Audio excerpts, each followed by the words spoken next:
03:48 a.m., November 12, 2025. In the dark waters northwest of Vanguard Bank, China launched its most reckless strike in decades. 22 YJ-18 anti-ship missiles and 16 YJ-83 sea skimmers aimed directly at the USS John Paul Jones and the USNS Washington, two American vessels worth more than $3.2 billion and carrying over 390 sailors. The barrage came without warning. No radio call, no misfire, a deliberate act of aggression. But the American shield held. In under 90 seconds, Aegis interceptors tore into the sky. 27 missiles were destroyed mid-flight, and the final warheads were shredded at close range by CIWS guns spitting 4,500 rounds per minute. Not a single U.S. ship was lost. Then came the counterstrike. From the depths, 12 Tomahawks roared toward Chinese radar sites. Above them, F-18 and F-35Cs surged into the dawn. What happened next would reshape the entire Pacific. Let's uncover it. 03:48 a.m., November 12, 2025, 92 nautical miles northwest of Vanguard Bank, South China Sea. The ocean was calm, almost unnaturally so. No wind, no moon. Only the low hum of engines beneath the deck of the USS John Paul Jones, a $1.8 billion Arleigh Burke-class destroyer carrying 296 American sailors. Beside it, the USNS Washington maintained a steady course, transporting nearly 4.3 million pounds of fuel and essential supplies for the 7th Fleet. On paper, it was a routine freedom of navigation patrol. In reality, the crew sensed something different. For weeks, Chinese naval activity had doubled. Radio silence from nearby outposts had tripled. And at 3:49 a.m., the first warning arrived. On the SPI-1D radar, 3 crimson markers appeared, fast, sharp, deliberate. 3 Type 052D destroyers, each armed with 64 vertical launch cells and a combined firepower capable of sinking a cruiser, were moving in formation. 2 minutes later, 2 Type 054A frigates emerged behind them, closing the distance at 24 knots. Then came the moment that froze every officer on watch. At 3:52 a.m., the lead Chinese destroyer activated fire control radar, locking directly onto the USS John Paul Jones. It was not a mistake. It was not a 03:48 a.m., November 12, 2025, 92 nautical miles northwest of Vanguard Bank, South China Sea. The ocean was calm, almost unnaturally so. No wind, no moon. Only the low hum of engines beneath the deck of the USS John Paul Jones, a $1.8 billion Arleigh Burke-class destroyer carrying 296 American sailors. Beside it, the USNS Washington maintained a steady course, transporting nearly 4.3 million pounds of fuel and essential supplies for the 7th Fleet. On paper, it was a routine freedom of navigation patrol. In reality, the crew sensed something different. 4:02 a.m. The radar warning tone sharpened. Short, metallic, unmistakable. The Chinese formation had crossed the invisible line of restraint. And then, without a single radio transmission, without a single attempt at negotiation, the sky lit up. From the decks of the lead Type 052D destroyer, 22 YJ-18 anti-ship cruise missiles erupted into the darkness, each capable of flying 355 miles at subsonic speed before accelerating to Mach 3 in its terminal phase. 8 seconds later, another wave followed. 16 YJ-83 sea skimmers, traveling just 9 feet above the water, too low for most radars to see until it was almost too late. In less than 40 seconds, a total of 38 incoming warheads streaked across the sea toward 2 U.S. ships valued at over $3.2 billion combined. For any other navy, this would have been the end. Aboard the USS John Paul Jones, the SPY-1D radar screen bled red.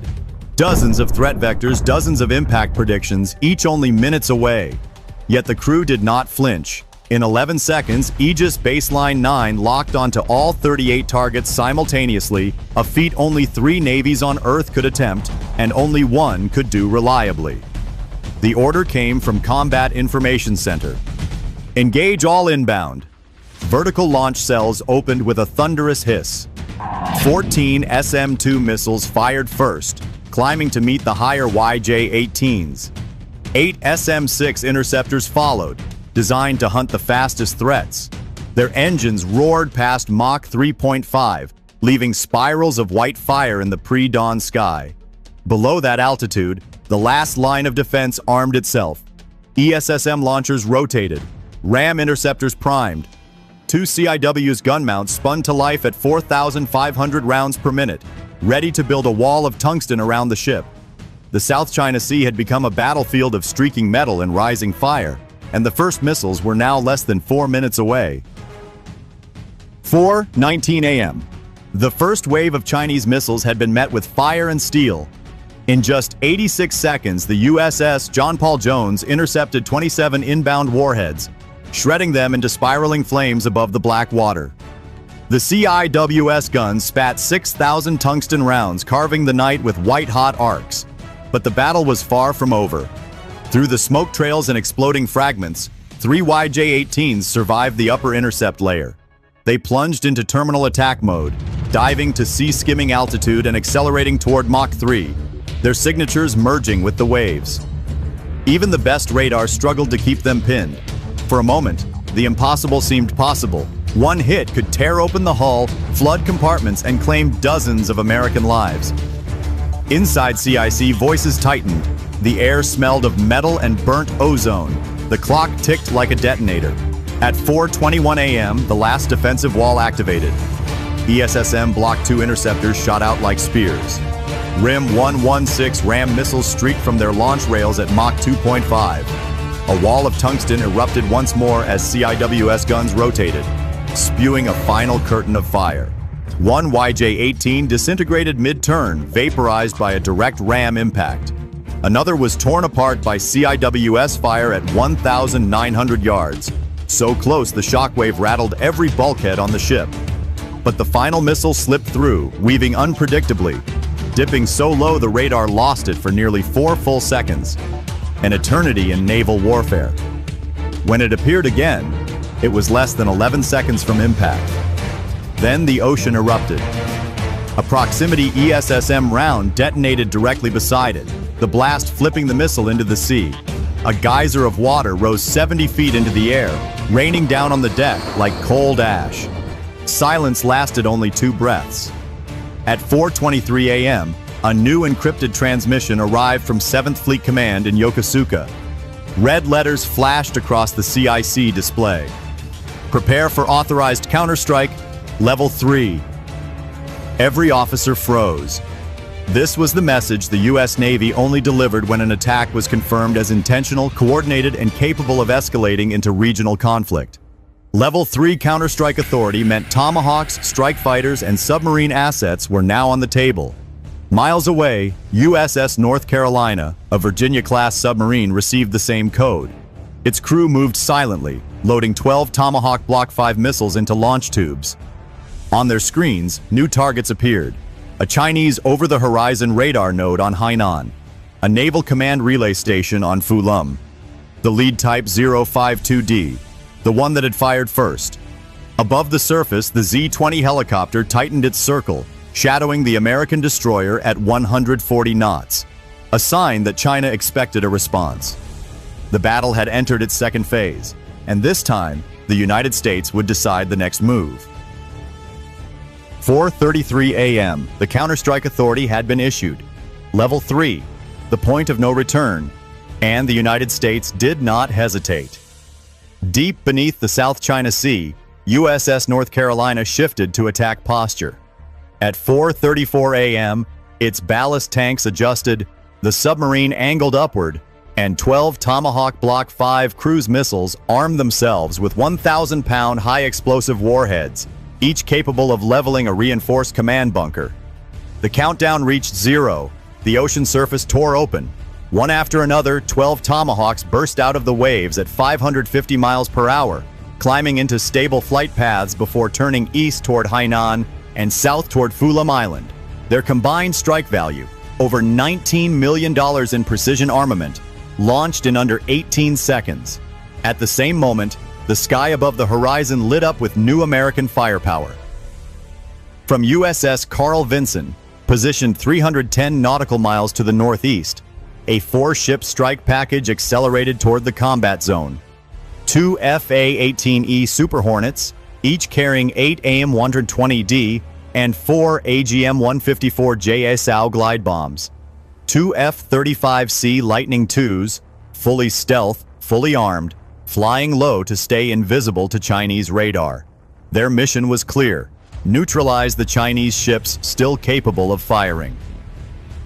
4:41 a.m.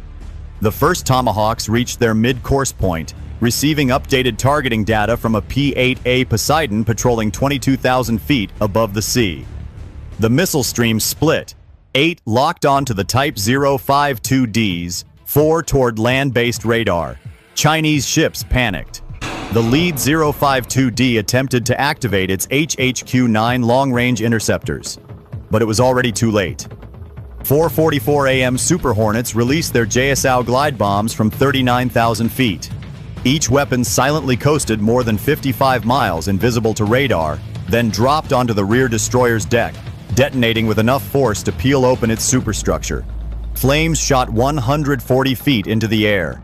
Then came the moment no crew wanted to hear. On USS North Carolina, Tube 7 jammed, leaving a Tomahawk stuck between hydraulic locks. A catastrophic failure at the wrong second could mean losing the entire strike. For 27 seconds, engineers worked with gloves smoking from heat. Sparks flew in the dim compartment. A single mistake would cause an internal explosion. At 4:45:12, the manual override engaged. Tube 7 fired. The Tomahawk roared out like a spear of fire, clearing the submarine by inches. Above, the F-35Cs used their stealth advantage to slip behind the remaining 052D. 2 GBU-31J dams fell through the early dawn light, each a 2,000-pound precision bomb. They hit hard. A shockwave rippled across the sea. The destroyer's radar mast folded. Flames engulfed the deck, and its combat systems went black. The Chinese strike group was no longer attacking. It was fighting to survive. 5:12 a.m. The horizon burned. Smoke plumes rose 600 feet into the morning sky as what remained of the Chinese task group drifted without direction. The sea, calm just 1 hour earlier, now shimmered with twisted metal and flaming debris. The second Type 052D had lost all radar function. Its Type 346A phased array panels hung from the mast like torn plates of armor. The surviving 054A frigate was limping at 6 knots, its engine compartment flooded by a Tomahawk impact that carved a 23-foot gash across its hull. At 5:17 a.m., the final blow arrived. 2 Tomahawks struck the over-the-horizon radar facility on Hainan Island, detonating with a combined force equal to 4.4 tons of TNT. The explosion rippled across the coast, collapsing concrete shelters and knocking out a communications grid that supported more than 15,000 square miles of maritime surveillance. The system went dark, instantly, completely, catastrophically. For China's officers still afloat, the realization settled like cold water. Their entire strike architecture had collapsed in less than 55 minutes. Above the battlefield, the F-35Cs circled once more, confirming the damage. Infrared signatures on their screens flickered and died. There were no more active missile launchers, no tracking radars, no ship capable of coordinating a second attack. 5:27 a.m. The remaining Chinese ships ceased all offensive transmissions. Their guns quieted, their radars switched to passive, and their once aggressive formation broke into silence. The South China Sea fell eerily still. For the crew of the USS John Paul Jones, the adrenaline faded into something else, relief mixed with disbelief. They had survived 38 inbound missiles, 2 assault waves, and a coordinated Chinese naval operation designed to break American resolve in one violent morning. Yet not a single U.S. ship had been lost. Damage was superficial. Morale was unshaken. But the consequences extended far beyond the battlefield. By 5:40 a.m., Tokyo, Manila, and Canberra issued emergency statements supporting the United States and condemning Beijing's escalation. Within an hour, ASEAN members demanded clarification from China, while European allies warned that the attack threatened global maritime stability. In Beijing, the internal atmosphere was reportedly grim. This was not the swift demonstration of power Chinese planners had expected. It was a miscalculation on a historic scale. A gambit meant to intimidate had instead exposed their vulnerabilities. A strike intended to reshape the region had instead united it against them. The battle was over, but the regret was only beginning. 6:12 a.m. Before the fires on the South China Sea had fully dimmed, the first shockwaves reached world capitals. What happened in less than 117 minutes was now being studied by intelligence agencies across 3 continents, and every report carried the same chilling conclusion. China had launched the most dangerous naval attack in the Pacific since 1945 and failed. At 6:14 a.m., Tokyo's Joint Staff Office activated its crisis room. Maps of the South China Sea lit up on a dozen walls. Japan's Maritime Self-Defense Force reported spikes in Chinese submarine movement near Miyako Strait, a 37% surge in just 3 hours. For a nation that depends on open sea lanes for 90% of its energy imports, the attack was not just alarming, it was existential. In Canberra, Australia convened an emergency national security meeting. Analysts warned that a conflict in the South China Sea could disrupt $1.7 trillion in annual trade. One advisor summarized the situation in a single haunting sentence: "If China is willing to fire on the US Navy, no ship in the region is safe." Manila reacted even faster. By 6:20 a.m., the Philippine Navy raised alert levels around Palawan and signed emergency access authorization for additional US aircraft, the fastest approval ever recorded. The images circling in their war room showed burning Chinese hulls and American warplanes slicing through dawn light. But what shocked them most were the satellite captures: 2 massive explosions on Hainan Island, each leaving a crater wide enough to swallow a football field. In Europe, the political tremors were immediate. NATO ambassadors met at 6:42 a.m. Brussels time. By unanimous agreement, they issued a statement declaring China's attack a reckless escalation threatening global stability. Unanimous, a word rarely seen in NATO documents. Even traditionally neutral capitals reacted. Singapore cleared its port lanes for US ships. Vietnam expanded surveillance zones around Truong Sa. South Korea mobilized a contingency fleet toward the Yellow Sea. The world understood the danger. A single miscalculation in the pre-dawn darkness had dragged the Indo-Pacific to the edge of a regional war. But the aftershock that hit hardest did not come from foreign governments. It came from Beijing, where denial, confusion, and panic were beginning to collide. The battle had ended, but the political storm had only just begun. 7:05 a.m. By the time the sun rose over the Indo-Pacific, the diplomatic shockwave had crossed every ocean. The attack had lasted less than 2 hours, but its political consequences were spreading faster than any missile China had launched. At 7:07 a.m., the United States released the first classified radar logs from the USS John Paul Jones. The data was irrefutable. China fired the first missile at 4:02:17 a.m. No warning, no provocation, just an unambiguous strike. Within minutes, world leaders reacted. In London, Parliament convened an emergency session, the first unplanned morning session since the 2017 Manchester attacks. MPs were shown satellite images of the Chinese destroyer's launch plume. One intelligence official revealed a detail that stunned the chamber. The opening salvo traveled over 147 miles before the first American interceptor even launched. This was not an accident. This was a planned engagement window. The European Union moved even faster. At 7:22 a.m. Brussels time, all 27 EU nations unanimously signed a resolution condemning China's unprovoked armed assault. It was the first time since Russia's invasion of Ukraine that the EU had reached a unanimous defense conclusion. Across the Pacific, the condemnation was louder.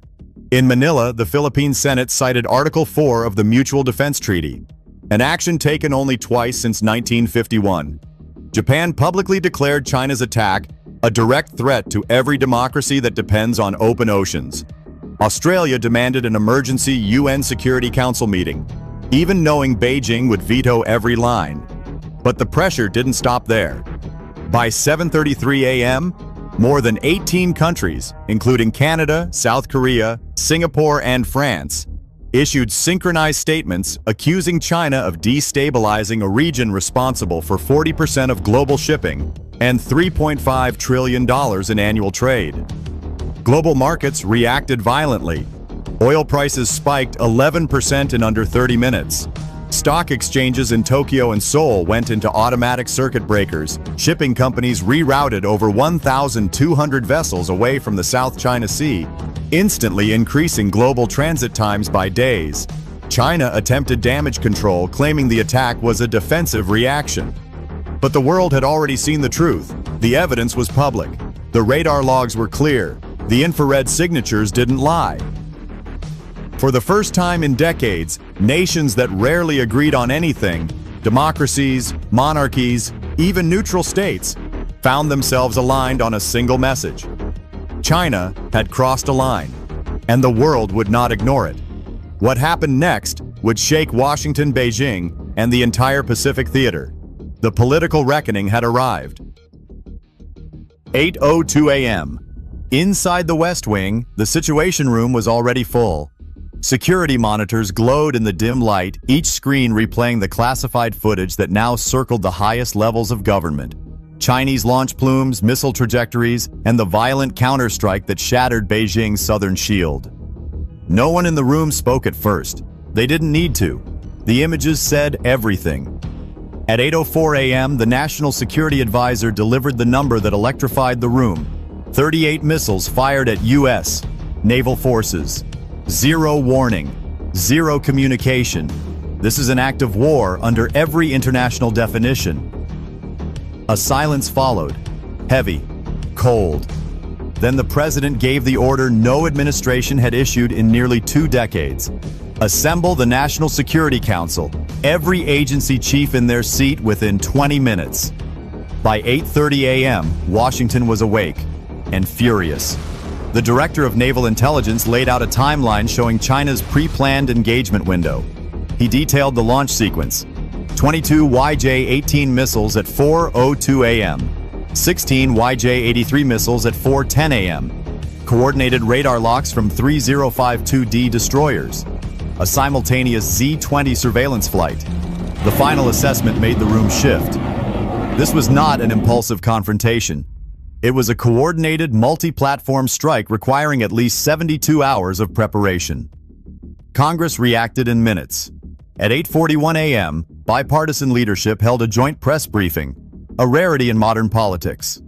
Senators who disagreed on everything stood shoulder to shoulder and delivered the strongest unified message since 9/11.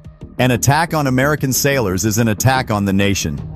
They proposed an immediate $38.2 billion emergency naval modernization package, including new destroyers accelerated by 2 years, expanded production of SM-6 and Tomahawk missiles, reinforcement of U.S. bases in Japan, Guam, and the Philippines. Outside, thousands gathered near the Capitol. Veterans held signs reading, "Defend our fleet. Stand with the sailors of the South China Sea." Cable news replayed footage of the USS John Paul Jones shaking under CIWS fire. Talk radio ignited. Millions of Americans heard the same sentence repeated by analysts across networks. If China is willing to fire on a U.S. destroyer, the entire Pacific balance of power is now in question. For Washington, this was no longer a regional incident. It was a turning point, one that demanded action, unity, and a new strategy for the Pacific era. And outside America's borders, allies were preparing to make a decision that would reshape the geopolitical map. 9:15 a.m., while Washington mobilized politically, an even larger shift began thousands of miles away. In Tokyo, inside a secured underground conference hall beneath the Ministry of Defense, leaders from 5 Indo-Pacific nations gathered in an emergency session. No press, no speeches, only strategy. Japan presented the first briefing. Their analysts had completed a simulation based on the radar and missile data released earlier that morning. The result was staggering. If the U.S. destroyer had fallen, regional sea lane security would have collapsed within 36 hours, threatening over $1.2 trillion in weekly trade across the Pacific. Australia followed with its own assessment. Their intelligence units detected increased Chinese naval chatter near the Solomon Sea, signaling a strategic push to widen China's maritime footprint. One admiral summarized it bluntly: "If Beijing is allowed to walk away from this, the next strike won't be against one ship, it will be against an entire region." The Philippines supported the conclusion. Manila had identified 14 separate Chinese Coast Guard vessels massing near contested waters. Their foreign minister urged immediate action, calling the attack on U.S. forces a line crossed not just against America, but against every nation that relies on open seas. Then a moment no one expected occurred. Singapore, a nation famously cautious and neutral, declared it would grant the U.S. expanded rotational access at Changi Naval Base. Vietnam, long wary of foreign alliances, agreed to share real-time maritime intelligence covering over 600,000 square kilometers of the South China Sea. By 9:48 a.m., a new strategic reality had formed. For the first time in modern history, Japan, Australia, the Philippines, Singapore, and Vietnam aligned publicly behind the United States, creating the backbone of what analysts would later call the Pacific Alliance, a coalition not born from treaties, but forged from the shock of a single morning's aggression. And in Beijing, this sudden unity among its neighbors was viewed as the most dangerous consequence of all. 10:22 a.m. Inside Beijing's Central Military Commission compound, the atmosphere had collapsed into something close to panic. Reports piled onto the long mahogany table, each more disastrous than the last. What began as a bold attempt to intimidate the United States had turned into one of the most humiliating military reversals in modern Chinese history. The numbers were brutal. 2 Type 052D destroyers rendered combat inoperable. 1 Type 054A frigate crippled with a 23-foot rupture along its port side. A major over-the-horizon radar station on Hainan completely annihilated. Repair estimate 14 to 18 months. Total projected loss, $1.8 to $2.4 billion in assets. And that was only the military damage. By 10:25 a.m., China's Internal Security Ministry recorded over 19 million social media posts questioning the government's explanation of the attack. Censors removed them by the thousands per minute, but screenshots spread faster than deletions. Hashtags mocking the failed strike were circulating from Hong Kong to Shanghai before state media even issued its first statement. The Politburo ordered a full blackout, but even censorship could not contain the truth. High-ranking officers inside the PLA Navy leaked fragments of the after-action report. Miscommunication between Fleet Command and Beijing. Radar failures during the American counterstrike. A Z-20 surveillance helicopter that lost contact at 4:34 a.m. and nearly collided with friendly fire. One leaked line was particularly devastating. The U.S. response overwhelmed all defensive systems within 14 minutes. Analysts abroad would later call this leak the moment the facade cracked. Inside war rooms, tempers erupted. 2 admirals were quietly relieved of duty. 3 intelligence directors were placed under investigation. State-run newspapers were ordered to rewrite the narrative before the afternoon broadcasts. But the truth was too large to bury. China had not only lost ships, it had lost the illusion of dominance. And the world had watched it happen in real time.